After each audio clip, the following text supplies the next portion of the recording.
نريكوبيريو بشكل جيد، لان المجهود ديال الفريق الثاني اليوم لان غيرنا 11 لاعبين ما عندهمش ايقاع ديال المباريات، فمطالبين اننا نرتاحوا مزيان،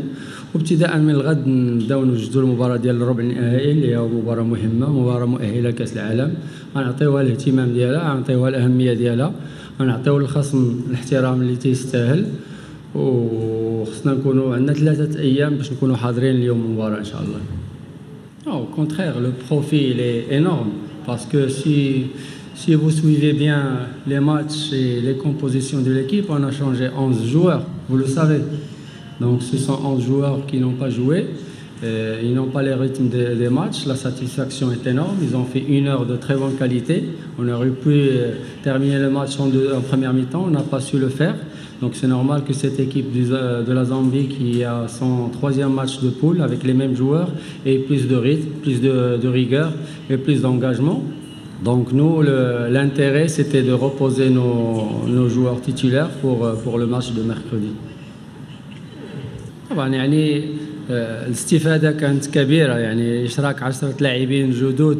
تعطيك فكرة على الجاهزية ديال اللاعبين البدلاء، أيضا أفكار على مستوى تغييرات ربما المباراة ربع النهائي وما تبقى من البطولة، إعطاء إيقاع أيضا اللاعبين اللي ما لعبوش منذ بداية البطولة، فالاستفادة كاملة من ناحية عملية التدوير. طبعا من ناحية الملعبين في حلة جيدة، الأرضية ممتازة في كلتا الملعبين، ملعب عنابة ملعب جميل جدا يعني ككل بساط وباقي يعني التجهيزات ديالو،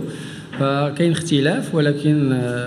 خلاصة أنه ملاعب تتيح أننا نلعبوا بالشكل اللي شفنا عليه، خصوصا الفريق في الساعة الأولى يعني ديال المباراة. أكيد المواجهات دائما ديال فروق شمال إفريقيا عندها طعم خاص، كاين هناك ندية، هي ديربيات يعني متعود عليها الجماهير، وتكون فيها يعني نكهة خاصة، تكون عندها حماس خاص. طبعا